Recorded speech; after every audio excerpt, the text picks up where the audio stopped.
ഇന്നേ ദിവസം ഒരു സങ്കീർത്തന ഭാഗം ധ്യാനിച്ചുകൊണ്ട് എൻ്റെ ധ്യാനചിന്തകൾ അവസാനിപ്പിക്കാം എന്ന് ദൈവത്തിൽ പ്രത്യാശ വയ്ക്കുന്നു. 80-ാം സങ്കീർത്തനം.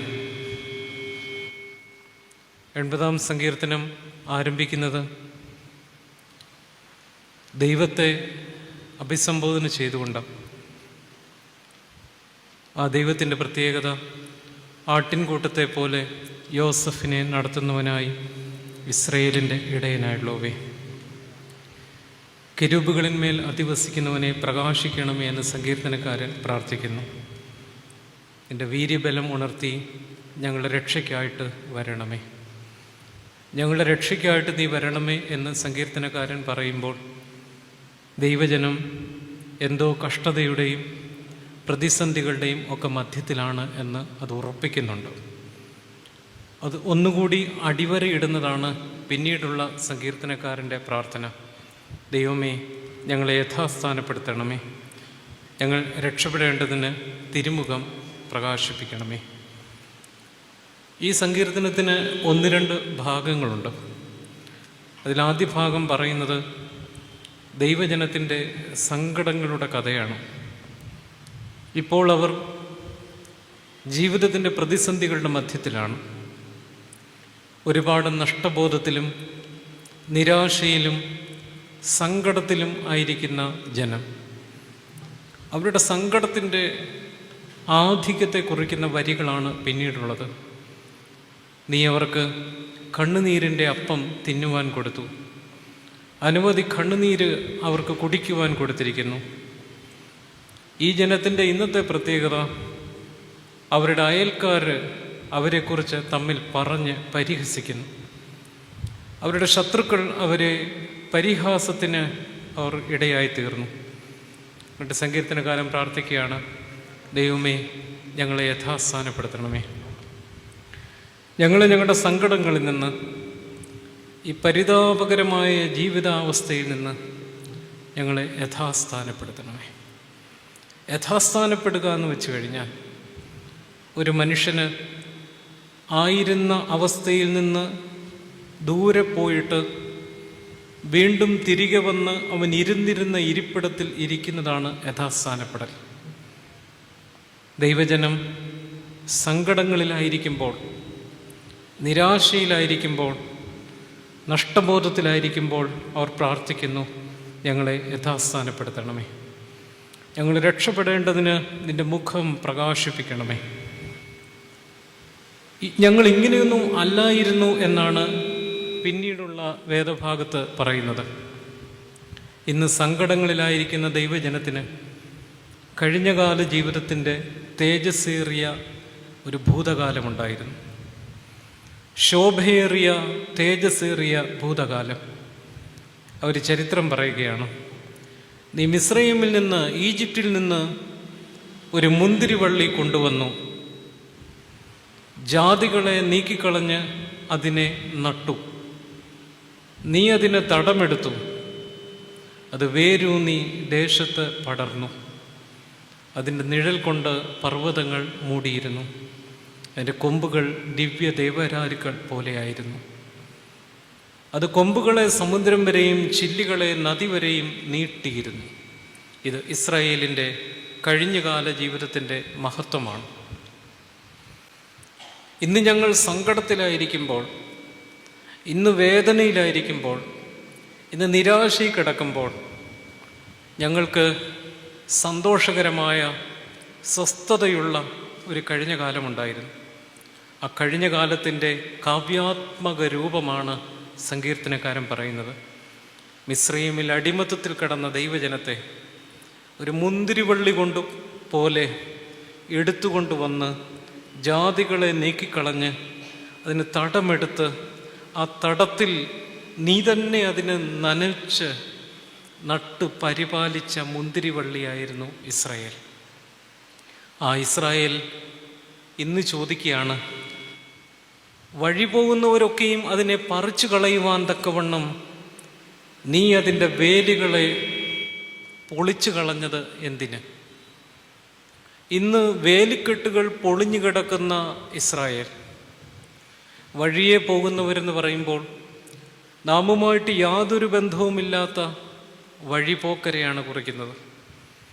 നാമുമായിട്ട് യാതൊരു ബന്ധവുമില്ലാത്ത, നമ്മുടെ ഇടങ്ങളുമായിട്ട് യാതൊരു ബന്ധവുമില്ലാത്ത മനുഷ്യർ അതിനെ പറിച്ചു കളയുവാൻ തക്കവണ്ണം നീ അതിൻ്റെ സംരക്ഷണയുടെ വേലികളെ പൊളിച്ചു കളഞ്ഞത് എന്തിന്? കാട്ടുപന്നി അതിനെ മാന്തിക്കളയുന്നു. പന്നി എന്ന് പറയുമ്പോൾ യഹൂദ പശ്ചാത്തലത്തിൽ തിന്മയുടെയും അശുദ്ധിയുടെയും ഒക്കെ പ്രതീകമാണ്. കാട്ടുപന്നി മാന്തിക്കളയുവാൻ തക്കവണ്ണം ഇസ്രായേലിൻ്റെ അവസ്ഥ പരിതാപകരമായി തീർന്നു. വയലിലെ മൃഗങ്ങൾ അത് തിന്നുകളയുന്നു.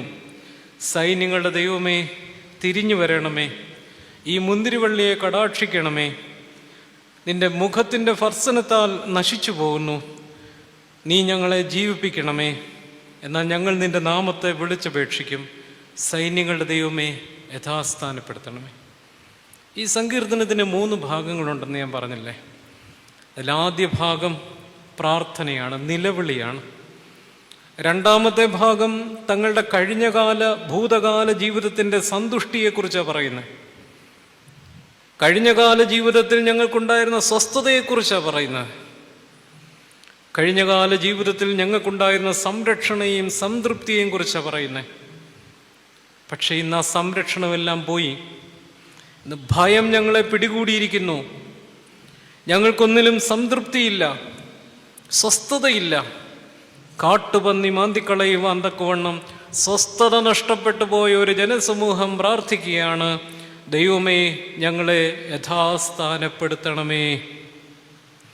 ഓരോ മാമോദീസായുടെ കൂദാശയിലും കാർമികൻ ചൊല്ലുന്നൊരു പ്രാർത്ഥനയുണ്ട്. ദൈവമേ, ഒരു നടുതലയായിട്ട് ഇവളെ നീ വളർത്തണമേ.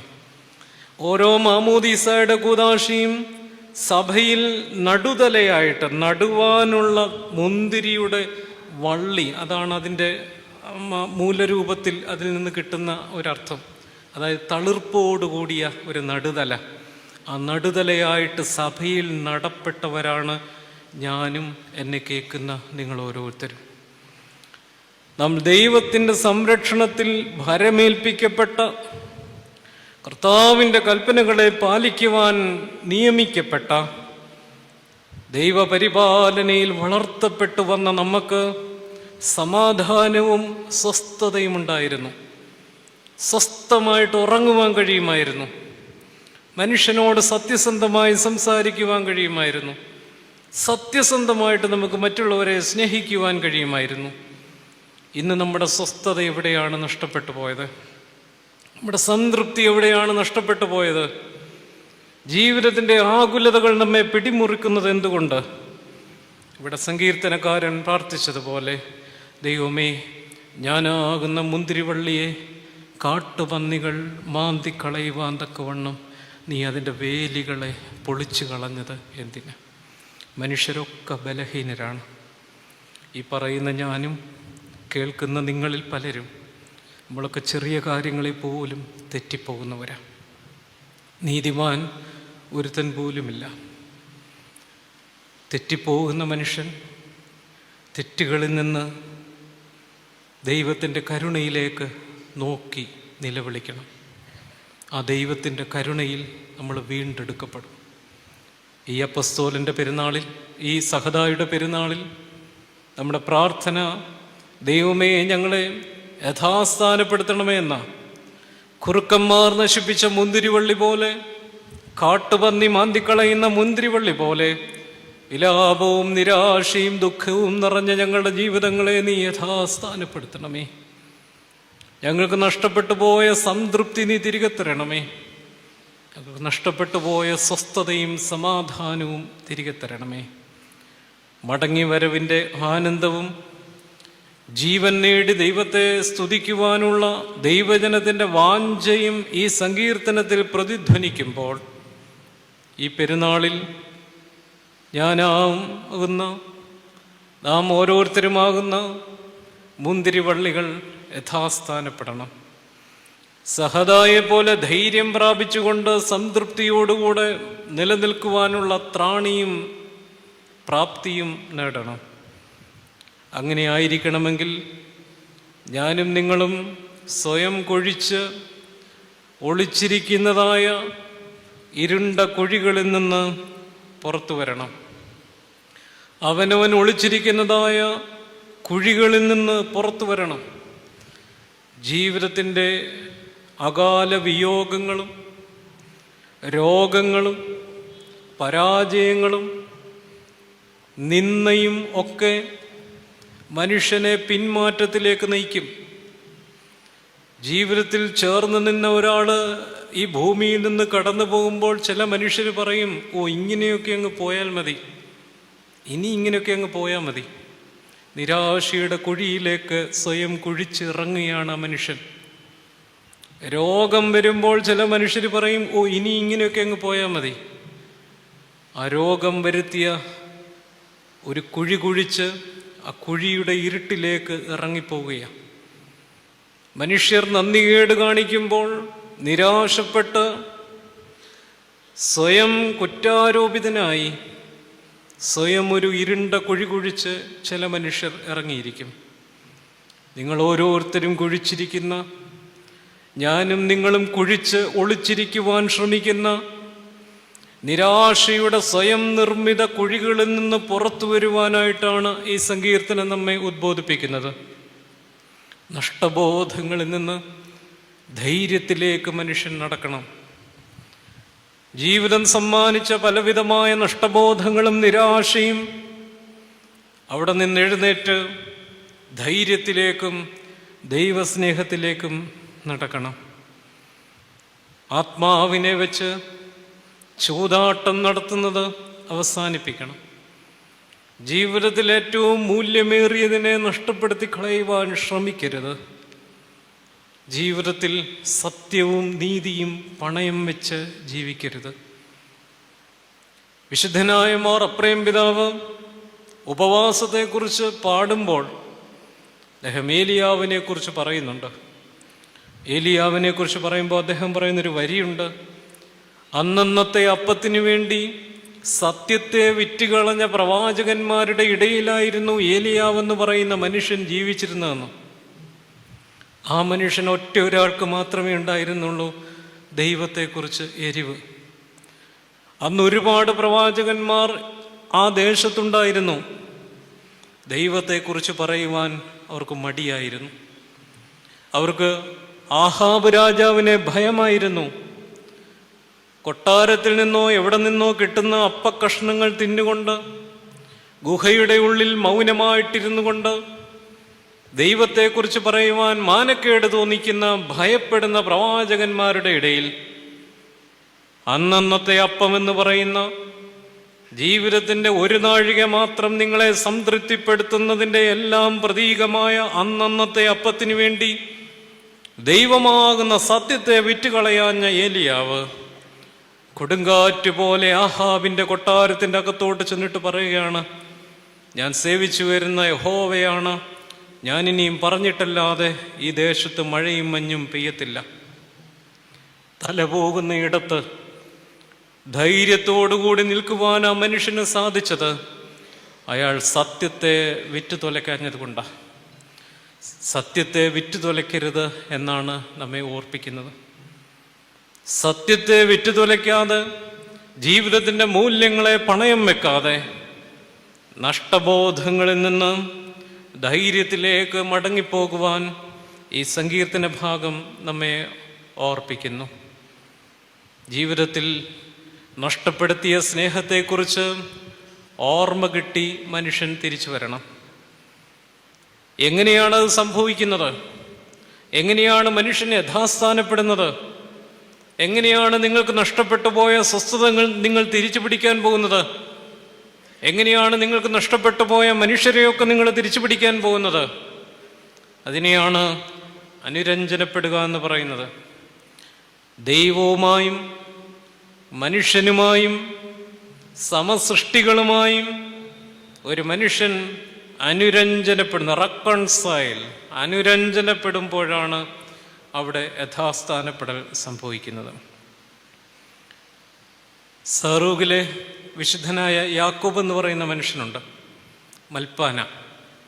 അദ്ദേഹത്തിൻ്റെ മിമ്ര എന്ന് പറഞ്ഞാൽ ഇംഗ്ലീഷിൽ മെട്രിക്കൽ ഹോമിലീസ് എന്ന് പറയും. മാത്രയൊപ്പിച്ച് പാടുന്ന പ്രസംഗങ്ങളാണ്, 12 മാത്രകളിൽ പാടുന്ന പ്രസംഗങ്ങളാണ്. അന്നത്തെ കാലത്ത് വിദ്യാഭ്യാസമൊന്നുമില്ലാത്ത മനുഷ്യരെ, പുസ്തകം ബൈബിള് മുഴുവൻ കണ്ടിട്ടില്ലാത്ത മനുഷ്യർ, ബൈബിൾ എഴുതുവാനുള്ള തോലുകൾ ലഭ്യമല്ലാതിരുന്ന കാലത്ത്, എഴുതുന്ന മഷി പോലും ഉണ്ടാക്കിയെടുക്കുവാനായിട്ട് അനേക പണച്ചെലവ് വരുന്ന കാലത്ത്, എഴുത്തറിയുന്നവർ ദുർലഭമായിരുന്ന കാലത്ത്, സാധാരണ ജനത്തെ പഠിപ്പിക്കുവാൻ വേണ്ടി അന്നത്തെ മൽപ്പാന്മാർ ഉപയോഗിച്ച ഒരു മീഡിയമായിരുന്നു ഈ പാട്ടുകളെന്ന് പറയും.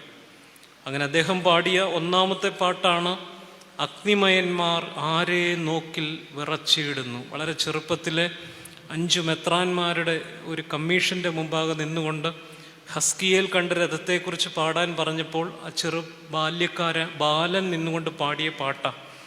അതിൻ്റെ മലയാള രൂപമാണ് അഗ്നിമയന്മാർ ആരെ നോക്കി വിറച്ചിടുന്നു.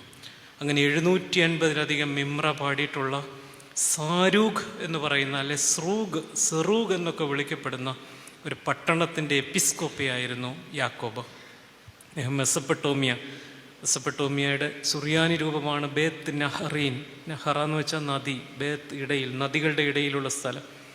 അവിടെ ദീർഘനാൾ കോറപ്പിസ്കോപ്പിയായിട്ട് ശുശ്രൂഷ ചെയ്യുകയും പിന്നീട് അവിടുത്തെ എപ്പിസ്കോപ്പിയായി തീരുകയും ചെയ്ത ഒരു വലിയ പിതാവായിരുന്നു മറിയാക്കോബ്. അദ്ദേഹത്തിൻ്റെ ബോവൂസകൾ ചൊല്ലാത്ത ഒരു നമസ്കാരങ്ങളും ഒന്നും നമുക്കില്ല. മറിയാക്കോബിൻ്റെ ബോവൂസോ എന്ന് വെച്ചാൽ അപേക്ഷ. അപ്പം അത് സ്നേഹത്തെക്കുറിച്ച് അദ്ദേഹം പാടുന്ന സമയത്ത് എങ്ങനെയാണ് അനുരഞ്ജനപ്പെടേണ്ടത് എന്നതിനെക്കുറിച്ച് അദ്ദേഹം പറയുന്നുണ്ട്. അതിൽ പറയുന്ന പ്രസക്തമായൊരു വരിയുണ്ട്: നിൻ്റെ അയൽക്കാരനെ നീ സ്നേഹിക്കുക, അപ്പോൾ നിൻ്റെ കുറവുകൾ പൊറുക്കപ്പെടും.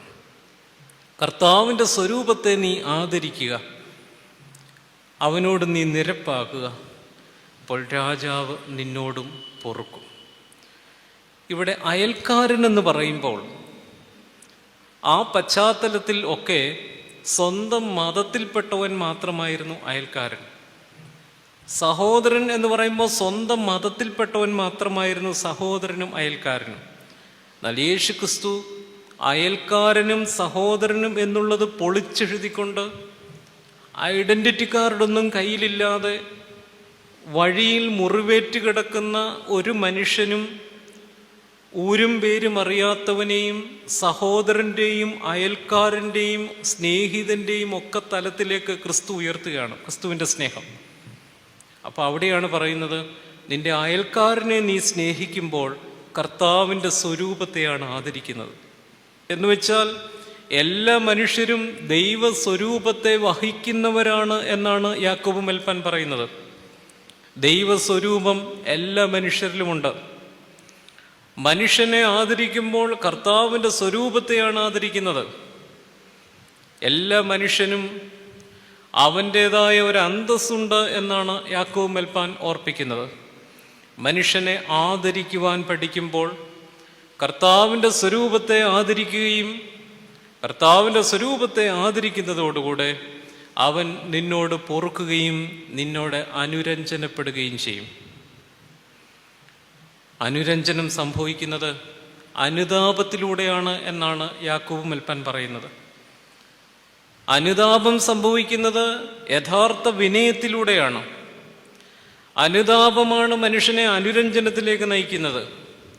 അങ്ങനെ അനുതാപം സംഭവിച്ച് അനുതാപത്തിലൂടെ അനുരഞ്ജനത്തിലേക്ക് വരുമ്പോൾ ജീവിതത്തിൻ്റെ ശുദ്ധവും സ്വാഭാവികവുമായ ജീവിതക്രമത്തിലേക്ക് മനുഷ്യൻ വീണ്ടും എത്തിച്ചേരും. ജീവിതത്തിൽ നഷ്ടപ്പെട്ടു പോയതായ അറിവില്ലായ്മ കൊണ്ടോ അഹങ്കാരം കൊണ്ടോ അശ്രദ്ധ കൊണ്ടോ നമുക്ക് പാളിപ്പോയ ഇടങ്ങളിൽ നമുക്കുണ്ടായ സ്വസ്ഥതക്കേടുകൾ നമ്മിൽ വരുത്തി വെച്ചതായ ആ ഒരു വിഭ്രമം, ആ ഒരു അശാന്തി, അത് നീക്കണമെങ്കിൽ അനുരഞ്ജനപ്പെടണം. അനുരഞ്ജനം സംഭവിക്കുന്നത് അനുതാപത്തിലൂടെയാണ്. അങ്ങനെ അനുതാപം വേണമെങ്കിൽ യഥാർത്ഥമായ വിനയമുണ്ടാകണം.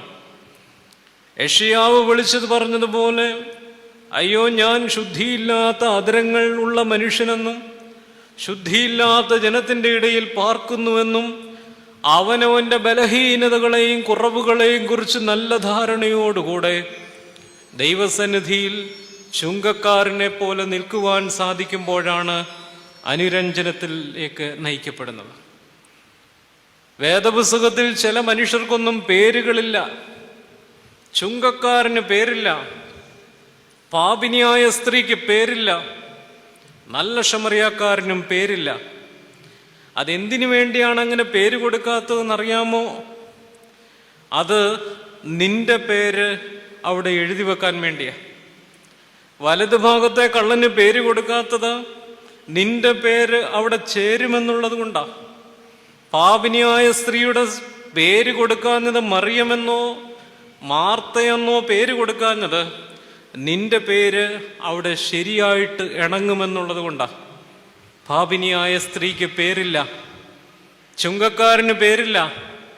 തൻ്റെ ബലഹീനതകളെക്കുറിച്ചുള്ള ഉത്തമ ബോധ്യത്തോടുകൂടി ഞാൻ നിന്റെ ചെറിയ കൽപ്പനകളിൽ പോലും തെറ്റിപ്പോയവനാണ് എന്നുള്ള ഉത്തമ തിരിച്ചറിവോടുകൂടി ഒരു ബലഹീന മനുഷ്യൻ നിന്നുകൊണ്ട് കണ്ണുനീര് വാർക്കുമ്പോൾ അവൻ നീതീകരിക്കപ്പെടുകയാണ്. സഹോദരനോട് നിസ്സാര എന്ന് പറഞ്ഞാലോ, നീ ന്യായാധിപ സഭയുടെ മുമ്പാകെ നിൽക്കേണ്ടി വരുമെന്ന് പറഞ്ഞപ്പോൾ നമ്മുടെ മുന്നിൽ മറ്റാരും കൊച്ചാകാതെ ഇരിക്കുവാൻ തക്കവണ്ണം നമുക്ക് കഴിയുന്നത് നാം ക്രിസ്തുവിനോളം വളരുമ്പോൾ മാത്രമാണ്. അനുതാപമാണ് അനുരഞ്ജനത്തിലേക്ക് നയിക്കുന്നത്. ആ അനുരഞ്ജനത്തിൽ ജീവിതത്തിൻ്റെ നഷ്ടപ്പെട്ടു പോയ സ്വസ്ഥതയെ മനുഷ്യൻ തിരിച്ചു പിടിക്കും. ജീവിതത്തിൻ്റെ വളരെ ജെന്യുവിനായിട്ടുള്ള നാച്ചുറലായിട്ടുള്ളതാണ്, ശുദ്ധവും സ്വാഭാവികവുമായ ക്രമത്തിലേക്ക് മനുഷ്യൻ അടുക്കും. മുടിയനായ പുത്രൻ എന്ന് പറയുന്ന മിമ്രായിൽ മുടിയനായ പുത്രൻ എന്ന് പറയുന്ന ഉപമ യാക്കോബ് മെൽപ്പാൻ വ്യാഖ്യാനിക്കുമ്പോൾ അതിൽ പറയുന്ന ശ്രദ്ധേയമായൊരു വരിയുണ്ട്. അനുതാപം മുടിയനായ പുത്രനെ സമീപിച്ചു, ഉടനെ അവൻ ദൈവത്തെയും തൻ്റെ ഭവനത്തെയും ഓർത്തു.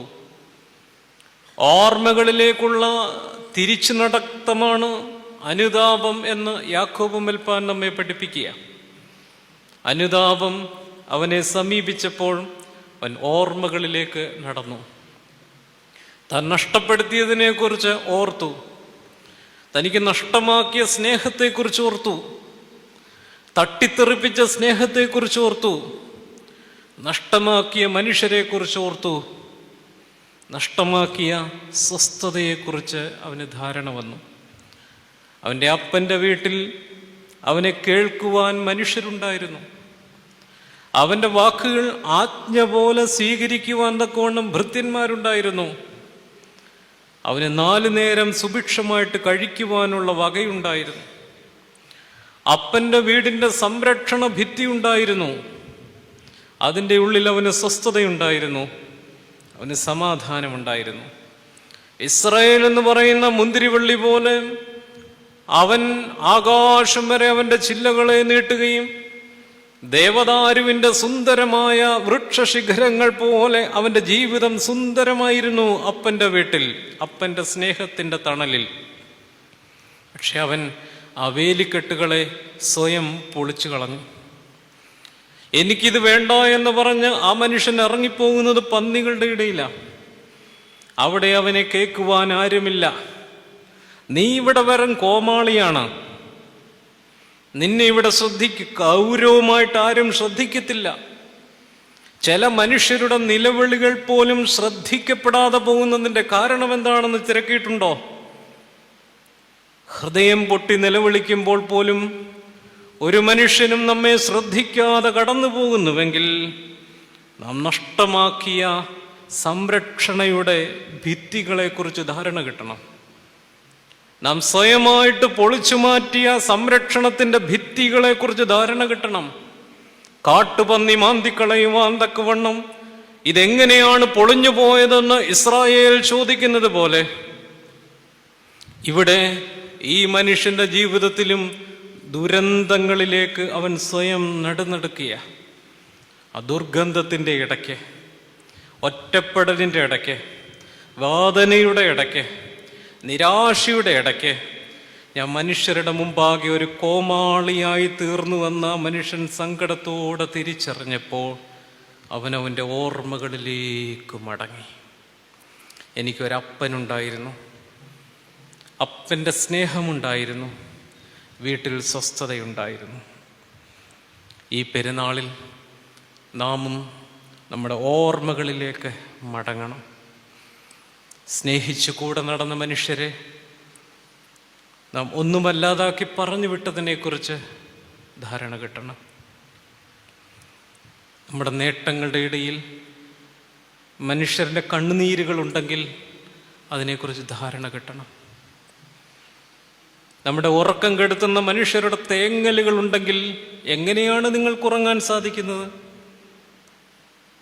ബോധപൂർവം മറക്കുവാൻ ശ്രമിക്കുന്ന നീതികേടുകളെക്കുറിച്ച് ഓർത്തെടുക്കണം. നീതികേടുകളും അനുസരണക്കേടുകളും ഓർത്തെടുത്ത് ഏറ്റുപറയണം. അതിന് പ്രായശ്ചിത്തം ചെയ്യണം. ഒരു മനുഷ്യനും നമ്മുടെ മുന്നിൽ നിന്ന് സങ്കടപ്പെട്ടു പോകുവാൻ നാം അനുവദിക്കരുത്. മുടിയനായ പുത്രൻ ഓർമ്മകളിലേക്ക് തിരികെ നടന്നപ്പോൾ അവൻ ജീവനിലേക്ക് മടങ്ങി വരികയാണ്. സങ്കീർത്തനക്കാരൻ ഇവിടെ വിളിച്ചു പറയുന്നത്, ഞങ്ങളെ ജീവിപ്പിക്കണമേ, ഞങ്ങൾ നിന്നെ സ്തുതിക്കുമെന്ന. പാപി അനുതപിക്കുമ്പോൾ അവൻ കരുണ കണ്ടെത്തി ജീവൻ നേടുന്നുവെന്നാണ് ഈ സറൂഗിലെ യാക്കോബ് പറയുന്നത്. ഞങ്ങൾ ജീവിച്ചു നിന്നെ സ്തുതിക്കും. എന്താണ് ഈ ജീവൻ എന്ന് പറയുന്നത്? എന്തിനു വേണ്ടിയാണ് നൂറ്റാണ്ടുകൾക്ക് മുമ്പ് മരിച്ചുപോയ മനുഷ്യരെയൊക്കെ നമ്മൾ ഓർക്കുന്നത്? എന്തിനു വേണ്ടിയാണ് ശരീരപ്രകാരം നമ്മിൽ നിന്ന് വേർപെട്ടു പോയ മനുഷ്യരുടെ പെരുന്നാളുകൾ ആഘോഷിക്കുന്നത്? അവിടെയാണ് മരണം എന്ന് പറയുന്ന പദത്തിൻ്റെ അർത്ഥം കണ്ടെത്തേണ്ടത്. സങ്കീർത്തനക്കാരൻ ഇവിടെ വിളിച്ചു പറയുകയാണ്, ഞങ്ങളിപ്പോൾ മരിച്ചു കിടക്കുകയാണ്. വല്യവായിൽ വിളിച്ചു പറയുന്ന മനുഷ്യനാണ് പറയുന്നത്, ഞങ്ങളെ ജീവിപ്പിക്കണമെന്ന്. ഞങ്ങൾക്ക് സന്തോഷം, നഷ്ടപ്പെട്ടു പോയ സന്തോഷം തിരികെ കിട്ടണം, നഷ്ടപ്പെട്ടു പോയ സ്വസ്ഥത തിരികെ കിട്ടണം. ആരാണ് മരിച്ചവർ? മുടിയനായ പുത്രൻ്റെ ഉപമയിൽ അവനെക്കുറിച്ച് അവൻ്റെ അപ്പം പറയുന്നത്, എൻ്റെ ഈ മകൻ മരിച്ചവനായിരുന്നുവെന്ന, നിന്റെ ഈ സഹോദരൻ മരിച്ചവനായിരുന്നുവെന്ന. മരണമെന്നാൽ ദൈവത്തിലുള്ള പ്രത്യാശ സ്വയം ഛേദിച്ചു കളയുന്ന അവസ്ഥയാണ്. ഇരുളിനെ തപ്പി മനുഷ്യൻ പരക്കം പായുന്ന അവസ്ഥയാണ്. ഏദൻ തോട്ടത്തിൽ വെച്ച് യഹോവയായ ദൈവം കൽപ്പിക്കുന്നു, ഈ കനി തിന്നുന്ന നാളിൽ നീ മരിക്കും. ആദത്തിന് സ്വാതന്ത്ര്യമുണ്ടായിരുന്നു. ദൈവം തമ്പുരാൻ മനുഷ്യനെ സൃഷ്ടിച്ചത് അടിമയായിട്ടല്ല, മറിച്ച് പുത്രനും പുത്രിയുമായിട്ടാണ്, എൻ്റെ മക്കളായിട്ടാണ്. മക്കളുടെ സ്വാതന്ത്ര്യം മനുഷ്യനുണ്ട്.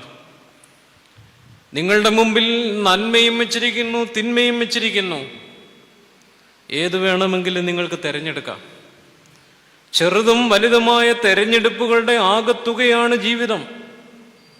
നിങ്ങളുടെ മുമ്പിൽ വെച്ചിരിക്കുന്നത് എന്താണ് നിങ്ങൾ തിരഞ്ഞെടുക്കുന്നത് എന്നുള്ളതാണ് നാളത്തെ നിങ്ങൾ. ആദം തിരഞ്ഞെടുത്തത് പാപത്തോടുള്ള ചങ്ങാത്തമായിരുന്നു. പാപത്തോടുകൂടി ചങ്ങാത്തം കൂടുവാൻ തക്കവണ്ണം ആദം ശ്രമിച്ചപ്പോൾ, എൻ്റെ സ്വാതന്ത്ര്യത്തെ ദുർവിനിയോഗം ചെയ്തപ്പോൾ, ദുഷ്ടതയ്ക്ക് മറയാക്കി അതിനെ തീർത്തപ്പോൾ, ആദമേ എന്ന് വിളിക്കുമ്പോൾ ആദം ഭയപ്പെട്ടു പോയി. ദൈവശബ്ദത്തിൽ ഭയപ്പെട്ടു പോകുന്ന മനുഷ്യനാണ് മരിച്ചവൻ. ആദം ഇരുളിനെ തപ്പിപ്പോകുന്നു, വൃക്ഷത്തിൻ്റെ ഇടയിൽ ഒളിച്ചിരിക്കുവാൻ ശ്രമിക്കുന്നു. അത്തിയിലകൾ കൂട്ടിത്തുന്നിക്കൊണ്ട് തന്നെ ആരും കാണാതിരിക്കുവാൻ തക്കവണ്ണം സ്വയം ഒരു കുഴി കുഴിച്ച് അതിലേക്ക് ഒളിച്ചിരിക്കുവാൻ ശ്രമിക്കുന്ന ആദം. മനുഷ്യൻ ഇരുളിൻ്റെ പുറകെ പാഞ്ഞു പോകുന്നതിനെയാണ് മരണമെന്ന് പറയുന്നത്. സ്വയം വിധിയേറ്റുവാങ്ങുന്നതിനെയാണ്, സ്വയം ശാപങ്ങളെ പിടിച്ചു പറിക്കുന്നതിനാണ്, സ്വയം അനുഗ്രഹങ്ങളെ തട്ടിത്തെറിപ്പിക്കുന്നതിനാണ്. അങ്ങനെയാണ് മനുഷ്യൻ മരിച്ചു പോകുന്നത്, മരണപ്പെട്ടു പോകുന്നത്. ശരീരപ്രകാരം ആദം നടക്കുന്നുണ്ട്, ആദം ഭക്ഷണം കഴിക്കുന്നുണ്ട്, കേൾക്കുന്നുണ്ട്, സംസാരിക്കുന്നുണ്ട്. പക്ഷെ അവൻ്റെ ഉള്ളിൽ ഭയം കൂടുകൂട്ടി, അവൻ്റെ ഉള്ളിൽ നിരാശ ചേക്കേറി, അവൻ്റെ ഉള്ളിൽ കപടതയുണ്ടായി, അവനെ നിരാശ മൂടിക്കളഞ്ഞു. ഇതിനെയാണ് മരണമെന്ന് പറയുന്നത്. ഭയവും കാപട്യവും ലജ്ജയും നിരാശയും ആദമിനെ മൂടിക്കളഞ്ഞപ്പോൾ അവൻ ദൈവത്തിൻ്റെ ശബ്ദം കേട്ടപ്പോൾ വിറച്ചുപോയി. അവന് മുഖശോഭ നഷ്ടപ്പെട്ടു, ധൈര്യം നഷ്ടപ്പെട്ടു, അവൻ്റെ ശിരസ് കുനിഞ്ഞുപോയി. ഇതിനെയാണ് മരണമെന്ന് പറയുന്നത്. ജീവിതത്തിൻ്റെ സമസ്ത നിരാശയും മൂടിയിരിക്കുന്ന ദൈവജനം സങ്കീർത്തനത്തിലൂടെ പാടുകയാണ്, ഞങ്ങളെ നീ ജീവിപ്പിക്കണമേ, ഞങ്ങൾ നിന്നെ സ്തുതിക്കും. ജീവനോടിരിക്കുന്ന മനുഷ്യർക്ക് മാത്രമേ ദൈവത്തെ സ്തുതിക്കുവാൻ സാധിക്കത്തുള്ളൂ. മരിച്ചവരും മൗനതയിലിരിക്കുന്നവരും യഹോവയെ സ്തുതിക്കുന്നില്ല, നാമോ ഇന്നു മുതൽ എന്നേക്കും അവനെ സ്തുതിക്കുന്നു എന്ന് പറയുമ്പോൾ ഇതേ കാര്യം എല്ലാ ആരാധനയിലും ആവർത്തിക്കുന്നുണ്ട്.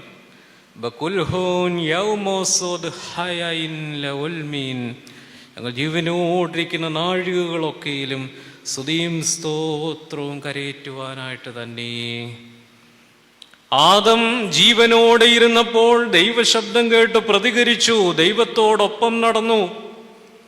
എന്നാൽ അവൻ സ്വാതന്ത്ര്യത്തെ ദുർവിനിയോഗം ചെയ്ത് മരണത്തിന് പങ്കുകാരനും ഓഹരിക്കാരനുമായി തീർന്നപ്പോൾ ദൈവശബ്ദം കേട്ട് വിറച്ച് അതിൽ നിന്ന് ഓടി ഒളിക്കുന്നു. ദൈവകൽപ്പനകളോട് വിശ്വസ്തത പാലിക്കുന്ന മനുഷ്യർക്ക് മാത്രമേ ദൈവസന്നിധിയിൽ നിന്നുകൊണ്ട് ആരാധിക്കുവാൻ സാധിക്കൂ. ആരാധന എന്ന് പറയുന്നത് ദൈവത്തോടുള്ള സ്നേഹത്തിൽ ഒരുവനിൽ നിന്ന് നൈസർഗികമായിട്ട് പുറപ്പെടുന്നതാണ് സ്തോത്രം. തൗദീസോ ആരാധന, യത്ത് എന്ന് വെച്ചാൽ സ്നേഹിച്ചു എന്ന അതിൻ്റെ മൂലരൂപം. ഞാൻ എൻ്റെ ഉടയവനെ സ്നേഹിക്കുമ്പോൾ ഞാൻ അവനെ ഓർക്കുന്നു. എൻ്റെ വാകൊണ്ടും വകകൊണ്ടും എൻ്റെ നടപടികൾ കൊണ്ടും ഞാൻ അവനെ പുകഴ്ത്തുന്നതാണ് ആരാധനയുടെ ഒരു തലം. സ്വർഗസ്ഥനായ എന്ന പിതാവേ എന്നുള്ള പ്രാർത്ഥന ചൊല്ലുന്നത് ചാടിക്കേറിയല്ല ചൊല്ലുന്നത്. കർത്താവേ, ഞങ്ങളുടെ നാവുകളെ ശുദ്ധീകരിക്കണമേ, ഹൃദയങ്ങളെ വെടിപ്പാക്കണമേ, ചിന്തകളെ നിർമ്മലമാക്കണമേ. അങ്ങനെ ഞങ്ങൾ നിന്റെ കരുണയാലൊക്കെ സംഭവിക്കുമ്പോൾ ആത്മധൈര്യത്തോടുകൂടി സ്വർഗസ്ഥനായ പിതാവേ എന്ന് ഞങ്ങൾ ചൊല്ലുന്നു. ഈ ആത്മധൈര്യമാണ് ഒരുവനെ ദൈവാരാധനയിൽ പ്രാപ്തനാക്കുന്നത്. അല്ലാതെ ശരീരത്തിൽ നിന്ന് വേർപെട്ടു പോകുന്ന അവസ്ഥയല്ല മരണം. അവൻ മരിച്ചവരുടെ ദൈവമല്ല, ജീവനുള്ളവർ ദൈവമത്രയെന്ന് മനുഷ്യപുത്രൻ പിതാവാം ദൈവത്തെക്കുറിച്ച് പറയുന്നുണ്ട്. ഒരു സ്ത്രീ 7 പേരുടെ ഭാര്യയായിരുന്നു. അവളെ ഓരോ പുരുഷന്മാരും വിവാഹം ചെയ്തു. അങ്ങനെ ഓരോ പുരുഷന്മാരും മരിച്ചുപോയി. പുനരുദ്ധാനത്തിൽ ഇവൾ ആരുടെ ഭാര്യയായി തീരുമെന്ന് യേശുക്രിസ്തുവിൻ്റെ അടുക്കൽ ചെന്ന് ചോദിക്കുമ്പോൾ കർത്താവ് പറയുന്നു, തിരുവെഴുത്തുകളെക്കുറിച്ച് നിങ്ങൾക്കൊരു ധാരണയില്ലാത്തത് കൊണ്ട് നിങ്ങൾ തെറ്റിപ്പോകുന്നു. പുനരുദ്ധാനം ചെയ്യുന്ന മനുഷ്യൻ, സ്വർഗമെന്ന് പറയുന്നത് മനുഷ്യന്റെ കാമനകളെ പൂർത്തീകരിക്കുന്ന ഇടമല്ല. മനുഷ്യന്റെ വിശപ്പിനും ദാഹത്തിനും ഭക്ഷണം കൊടുക്കുന്ന ഇടമല്ല. സ്ഥൂല ശരീരത്തിൽ നിന്ന് സൂക്ഷ്മ ശരീരത്തിലേക്ക് മനുഷ്യൻ രൂപാന്തരപ്പെട്ടുകൊണ്ട് മരിച്ചവരുടെ ഇടയിൽ നിന്ന് ക്രിസ്തു ഉയർത്തെഴുന്നേറ്റതുപോലെ അവൻ്റെ ശരീരരക്തങ്ങൾ കലർത്തപ്പെട്ടിരിക്കുന്ന മനുഷ്യ ശരീരങ്ങളും ആ തേജസ്സിനെ ധരിക്കും. എന്നിട്ട് പറയുകയാണ്, അവൻ അബ്രഹാമിൻ്റെ ദൈവവും ഇസഹാക്കിൻ്റെ ദൈവവും യാക്കോബിൻ്റെ ദൈവവുമാണ്, അവൻ മരിച്ചവരുടെ ദൈവമല്ല.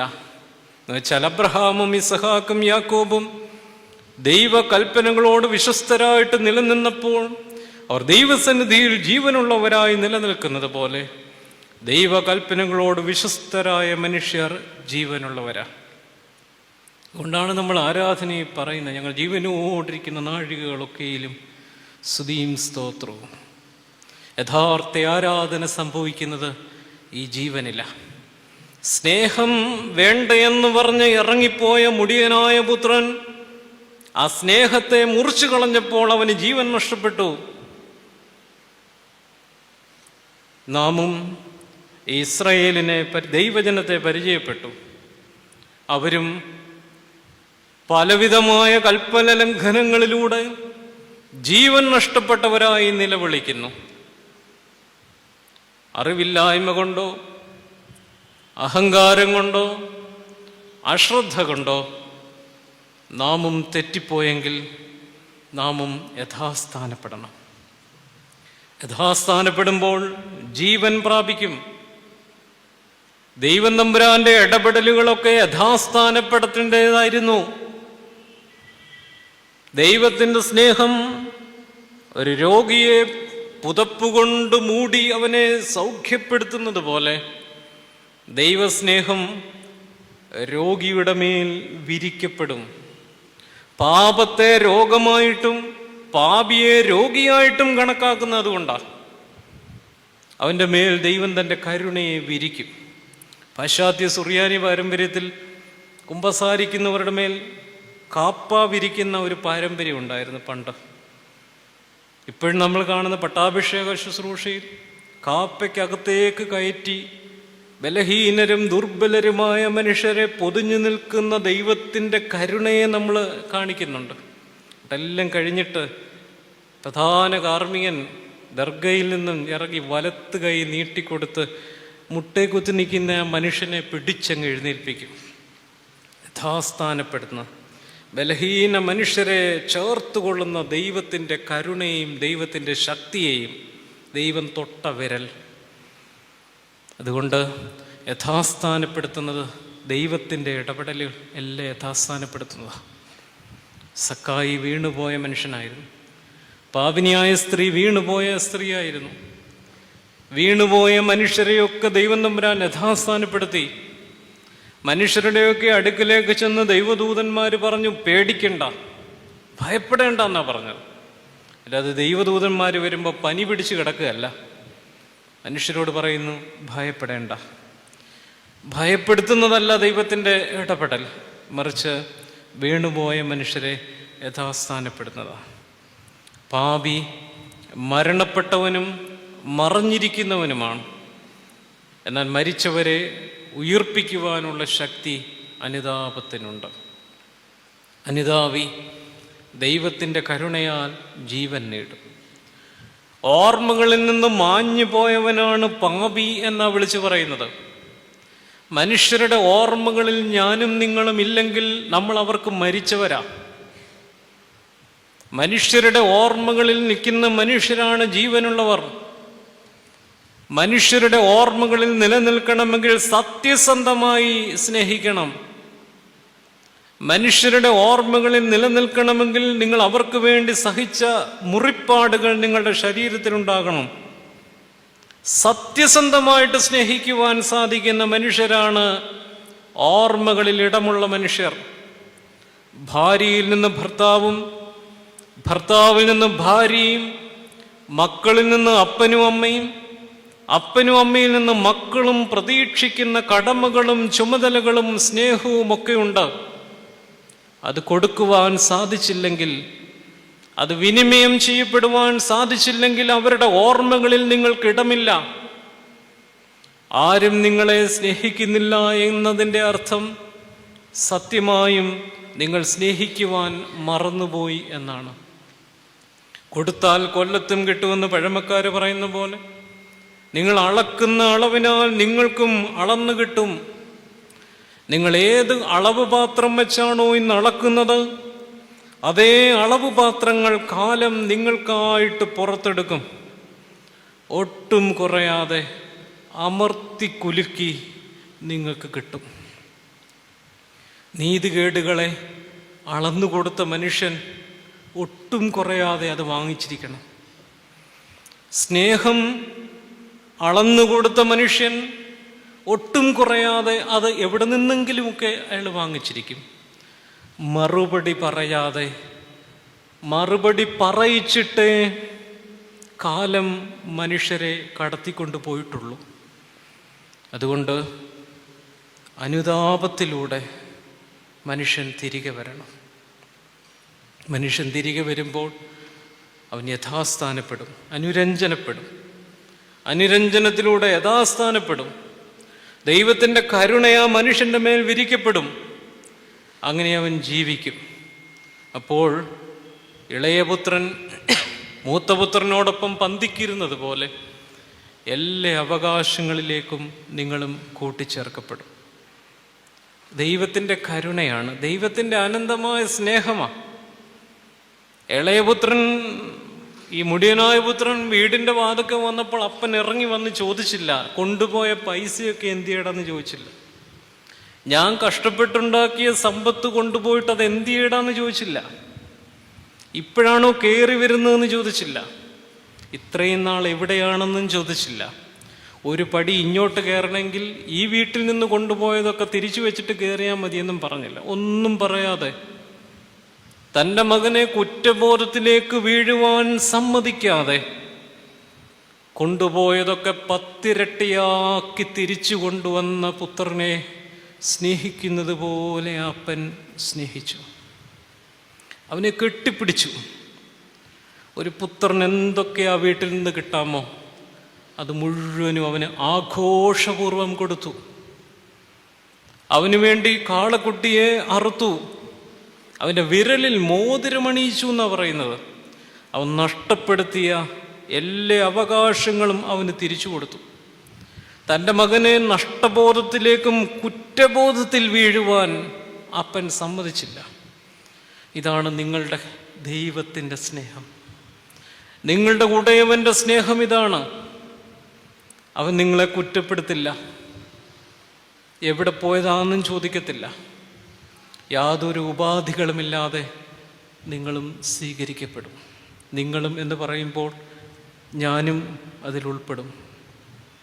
ബലഹീന മനുഷ്യരിൽ ഒന്നാമതായിട്ട് ചേർക്കപ്പെടാൻ എല്ലാ യോഗ്യതയുമുള്ള ഞാനും അതിൽ ഉൾപ്പെടും. നിങ്ങൾ സത്യമായും അവൻ്റെ അടുക്കിലേക്ക് മടങ്ങിപ്പോകുവാൻ ആഗ്രഹിക്കുന്നുവെങ്കിൽ ഈ പുത്രൻ അവൻ്റെ സ്വസ്ഥത തിരിച്ചത് പിടിച്ചതുപോലെ നിങ്ങളും തിരിച്ചു പിടിക്കും. ഉപാധികളില്ലാതെ നിങ്ങൾ സ്വീകരിക്കപ്പെടും. മോചനമതിനായി പാപികളെ വരുവീൻ എന്ന് സഭയൊരു ക്ഷണക്കത്തയക്കുക വിശുദ്ധ കുർബാന തുടങ്ങുന്നതിന് മുമ്പ്. മോചനമതിനായി പാപികളെ വരുവീൻ, യാചിക്കുവീൻ. കരുണയുടെ വാതിൽ തുറക്കാൻ പോകുക. ഇതിനുള്ളിൽ കരുണയുണ്ട്.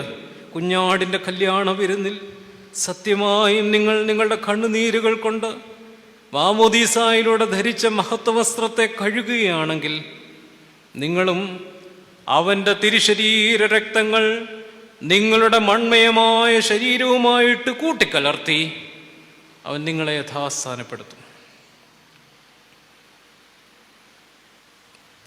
ദൈവജനം നിലവിളിച്ചതുപോലെ നമുക്കും നിലവിളിക്കണം. ഈ പെരുന്നാളിൽ യഥാസ്ഥാനപ്പെടണം.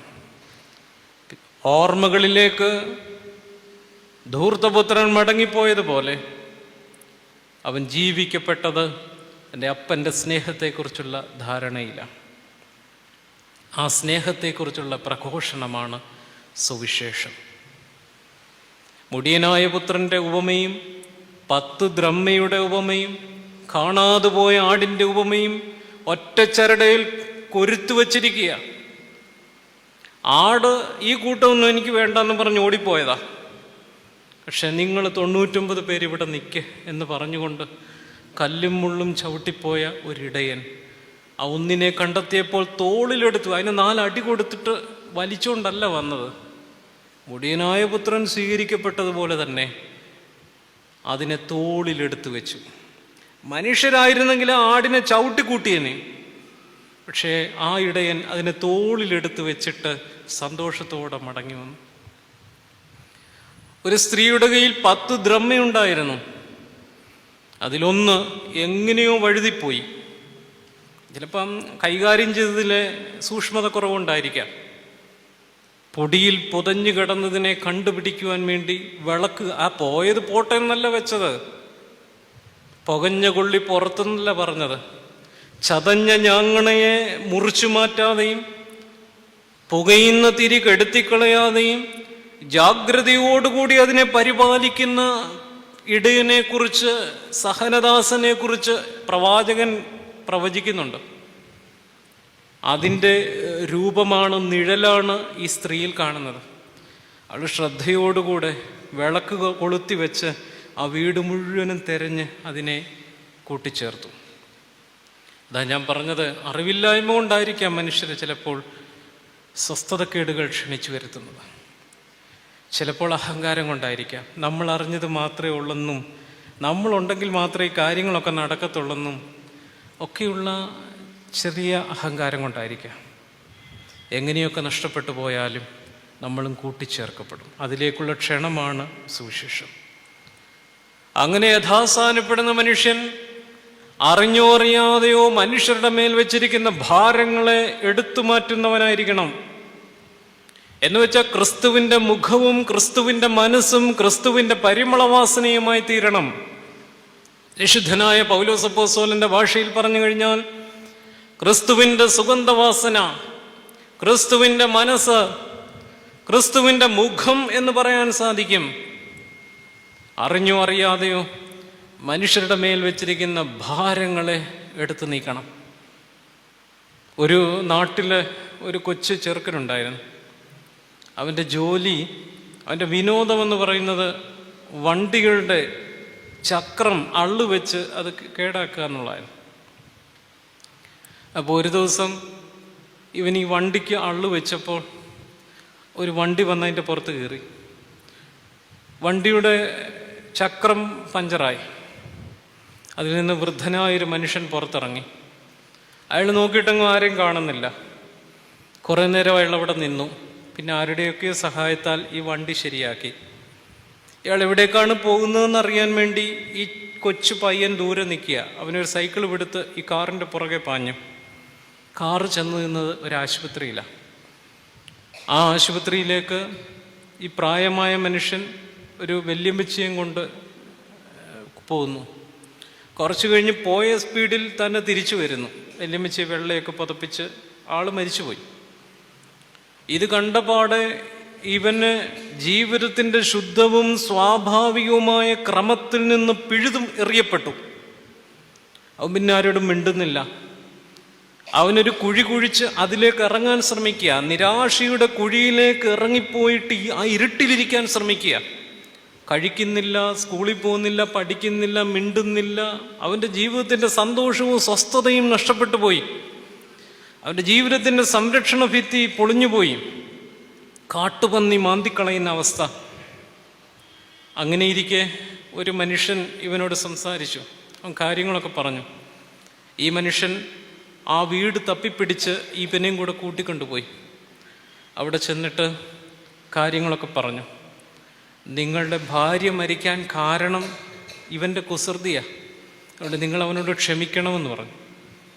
പെട്ടെന്ന് ഈ വല്യപ്പൻ പൊട്ടിച്ചിരിച്ചുകൊണ്ട് അവനെ ഇങ്ങനെ കെട്ടിപ്പിടിച്ചിട്ട് പറയുക, അങ്ങനെയൊന്നും അല്ല, എൻ്റെ ഭാര്യ എൻ്റെ വീട്ടിൽ വെച്ചേ മരിച്ചതാണ്. അവളുടെ മരണം ഉറപ്പിക്കാനായിട്ട് ഞാൻ ആശുപത്രി കൊണ്ടുപോകുന്നതെന്നു. നീ വേണ്ട, പേടിക്കണ്ട, കരയണ്ട, നീ സങ്കടപ്പെടുകയൊന്നും വേണ്ട. ഒറ്റ നുണ പറഞ്ഞുകൊണ്ട് ഒറ്റ സെക്കൻഡ് കൊണ്ട് ഈ കുഞ്ഞിൻ്റെ മനസ്സിൽ നിന്ന് അവൻ്റെ മനസ്സിലിരുന്ന ഭാരത്തെ ആ മനുഷ്യൻ എടുത്തു മാറ്റി. അയാൾ പറഞ്ഞത് കല്ല് വെച്ച നുണയാണ്. പക്ഷേ താൻ വയോവൃദ്ധനാണെന്നും എൻ്റെ ഭാര്യ വൃദ്ധയാണെന്നും ശിവൻ കുഞ്ഞാണെന്നും ഈ ഭാരം വെച്ചുകൊണ്ട് ഇവൻ വളർന്നു വരരുതെന്നും ആ മനുഷ്യൻ തിരിച്ചറിഞ്ഞ നിമിഷമുണ്ടല്ലോ, അപ്പോഴാണ് അയാൾ ക്രിസ്തുവിൻ്റെ സൗരഭ്യവാസനയാകുന്നത്. നമ്മളൊക്കെ അറിയോ അറിയാതെയോ മനുഷ്യരുടെ മേൽ ഭാരങ്ങൾ വെച്ചിരിക്കുന്നവരാണ്. ചിലപ്പോൾ അറിയാതെ ആയിരിക്കും. 10-70 വർഷം കൂടെ കഴിഞ്ഞ ഭാര്യയോടൊരു നല്ല വാക്ക് പറയാത്ത പുരുഷന്മാരുണ്ട്. വീടിൻ്റെ 4 അതിരുകളുടെ ഇടയിൽ നിന്ന് ഒരു യാത്ര പോലും നടത്താത്ത സ്ത്രീകളുണ്ട്. ഒരു ചായ അനത്തുന്നതിൻ്റെ കഷ്ടപ്പാട് എന്താണെന്നറിയാത്ത പുരുഷന്മാർ പലരുമുണ്ട്. ഇത്രയും വർഷം വെച്ച് വിളമ്പി തന്നിട്ടും നിങ്ങളുടെ മക്കളെ നൊന്ത് പ്രസവിച്ച് ഇത്ര കഷ്ടപ്പെട്ട് വളർത്തിയിട്ടും ഒരു നല്ല വാക്ക് കേൾക്കാത്ത സ്ത്രീകളുണ്ട്. ഒരു സ്ത്രീ എന്നോട് പറഞ്ഞ കാര്യം, ആ സ്ത്രീയൊന്നുമല്ല, 40-45 വയസ്സേ ഉള്ളൂ. എൻ്റെ അച്ഛ ഇയാളുടെ കൂടെ ജീവിക്കാൻ തുടങ്ങിയിട്ട് ഇത്രയും വർഷമായി, ഇതുവരെ ഒരു നല്ല വാക്ക് കേട്ടിട്ടില്ല. രാവിലെ വീട്ടിൽ നിന്നിറങ്ങും, കൂട്ടുകാരെ കാണും, കാപ്പി കുടിക്കും, പിന്നെയും ഇറങ്ങും, തിരിച്ചു വരും, ഫോണിൽ നോക്കും, പിന്നെയും വരും, കാപ്പി കുടിക്കും, വൈകിട്ട് കഴിക്കും. ഒരു വീടിൻ്റെ അകത്ത് കഴിക്കുന്ന പുക തിന്നുന്ന ഒരു സ്ത്രീയെക്കുറിച്ച് അയാൾക്ക് ചിന്തയില്ലായിരുന്നു. അയാൾക്കും അയാളുടെ മക്കൾക്കും വേണ്ടി ആ സ്ത്രീ അനുഭവിച്ച വേദനകളെക്കുറിച്ച് അയാൾക്ക് ഇതുവരെ ധാരണ കിട്ടിയിട്ടില്ല. എന്നാണ് നിങ്ങൾ ആ സ്ത്രീയോടൊരു നല്ല വാക്ക് പറയുന്നത്?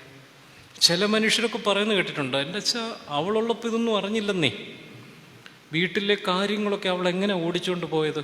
അവൾ പോയി കഴിഞ്ഞാണോ നിങ്ങൾ പറയുന്നത്? അവൾ ജീവിച്ചിരുന്നപ്പം ഇത് കേൾക്കുവാൻ ഒത്തിരി ആഗ്രഹിച്ചിട്ടുണ്ട്. അവൾ പോയി കഴിഞ്ഞപ്പോൾ അവളായിരുന്നു ഇതൊക്കെ. ചില പുരുഷന്മാർ 10-30 വർഷം പ്രവാസ ജീവിതം നയിച്ച പുരുഷന്മാരുണ്ട്. എൻ്റെ അച്ഛാ നല്ലൊരു ഭക്ഷണം പോലും ഞാൻ കഴിച്ചിട്ടില്ല, നല്ലൊരു തുണി ഉടുത്തിട്ടില്ല.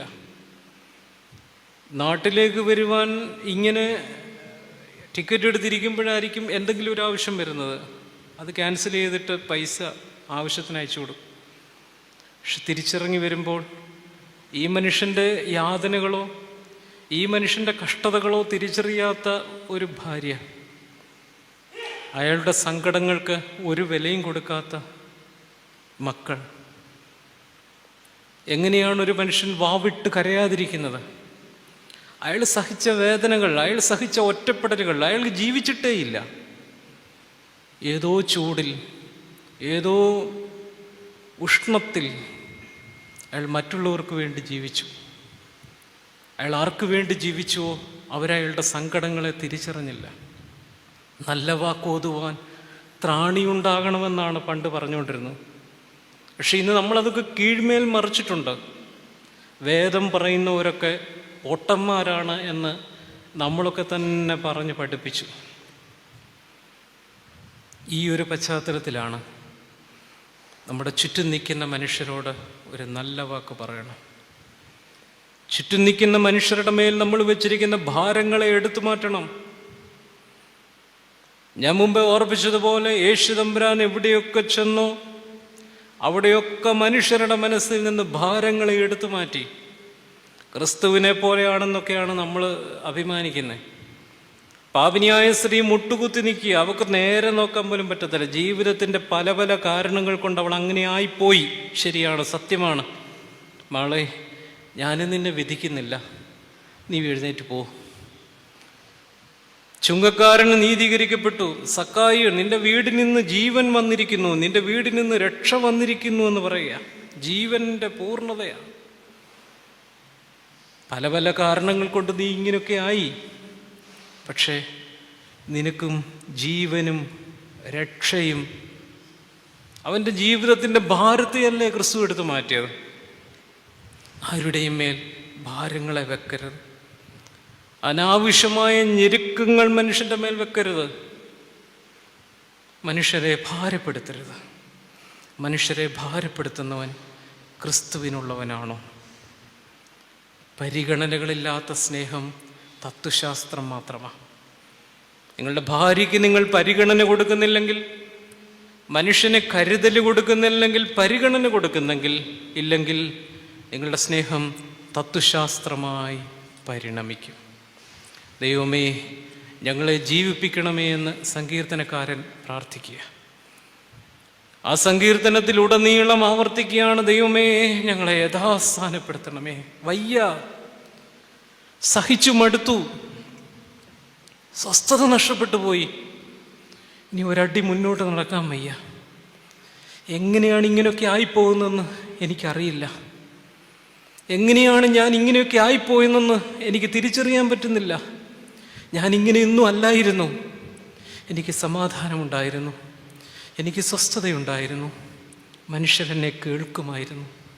പക്ഷെ ഞാനിന്ന് കോമാളിയായി തീർന്നു. ഞാൻ പറയുന്നൊന്നും മനുഷ്യർ മുഖവിലേക്ക് എടുക്കുന്നില്ല. എനിക്ക് ഉറങ്ങാൻ സാധിക്കുന്നില്ല. എന്നെ യഥാസ്ഥാനപ്പെടുത്തണമേ.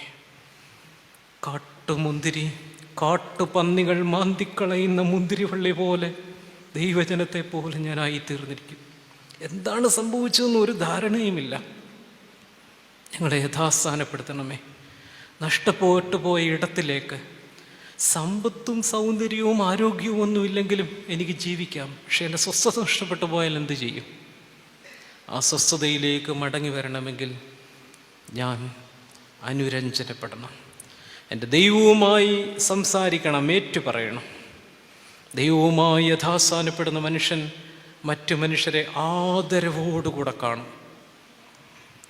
അത് സംഭവിക്കുന്നത് അനുതാപത്തിലാണ്. അനുതാപത്തിൽ നിങ്ങളുടെ ഓർമ്മകളിലേക്ക് നിങ്ങൾ മടങ്ങിപ്പോകും. നിങ്ങൾ ചൊരിയിച്ച കണ്ണുനീരുകളെക്കുറിച്ച്, നിങ്ങൾ നഷ്ടമാക്കിയ സ്നേഹത്തെക്കുറിച്ച്, നിങ്ങൾ തട്ടിത്തെറിപ്പിച്ച അനുഗ്രഹങ്ങളെക്കുറിച്ച് ഒക്കെ ഓർമ്മകൾ കിട്ടും. അവിടെ ഏറ്റുപറയുന്നത് യഥാർത്ഥ വിനയമുള്ള മനുഷ്യർക്ക് മാത്രമാണ്. ചുങ്കക്കാരനെ പോലെ, പാപിയെ പോലെ ഏറ്റുപറയും. അവർക്കാർക്കും പേരില്ല. ആ പേരിടാതെ വെച്ചിരിക്കുന്നത് നമ്മുടെ പേരൂടെ എഴുതി വെക്കാൻ വേണ്ടിയാണ്. അങ്ങനെ യഥാസ്ഥാനപ്പെടുന്ന മനുഷ്യൻ ജീവൻ നേടും. ജീവൻ നേടുന്ന മനുഷ്യൻ്റെ ജീവിതം തന്നെ സ്തുതിയും സ്തോത്രവും ആരാധനയുമായി മാറും. അങ്ങനെയുള്ള മനുഷ്യർ ക്രിസ്തുവിൻ്റെ സൗരഭ്യവാസനയായി തീരും, ക്രിസ്തുവിൻ്റെ മുഖമുള്ളവരായി തീരും, ക്രിസ്തുവിൻ്റെ മനസ്സുള്ളവരായി തീരും. അവർ മനുഷ്യരുടെ മേൽ വെച്ചിരിക്കുന്ന ഭാരങ്ങളെ എടുത്തു മാറ്റും. അവർ ധൈര്യമുള്ളവരായി ക്രിസ്തുവിൻ്റെ സ്നേഹത്തോട് തങ്ങളെ തന്നെ ബന്ധിപ്പിക്കും. ഗീവർഗീസ് സഹോദരനെക്കുറിച്ചുള്ള സെറൂഗിലെ മാർ യാക്കോബിൻ്റെ മിമ്രയിൽ അദ്ദേഹം ആവർത്തിക്കുന്നൊരു വരിയ, ഗീവർഗീസേ, നീ എന്തുകൊണ്ടാണ് ഇത്രയും സങ്കടങ്ങളെ ഇത്ര സ്നേഹത്തോടുകൂടെ സ്വീകരിച്ചത്? കേട്ടോ, മൽപ്പാൻ തന്നെ മറുപടി പറയുക, അവൻ ദൈവസ്നേഹത്തിൽ തന്നെ തന്നെ ബന്ധിച്ചു. ദൈവസ്നേഹത്തിൽ തന്നെ തന്നെ ബന്ധിക്കുന്ന മനുഷ്യന് ജീവിതത്തിൻ്റെ ഒരു കഷ്ടതകളും ബാധിക്കത്തില്ല. എൻ്റെ വാക്കുകളെ നിർത്തുന്നു. പ്രിയപ്പെട്ട അച്ഛന്മാരോടും കേട്ടിരുന്ന നിങ്ങളെല്ലാവരോടുമുള്ള നന്ദിയും സ്നേഹവും അറിയിച്ചുകൊണ്ട് എൻ്റെ വാക്കുകളെ ചുരുക്കുന്നു. ദൈവം നമ്മളെ സഹായിക്കട്ടെ, നമ്മെ വഴി നടത്തട്ടെ.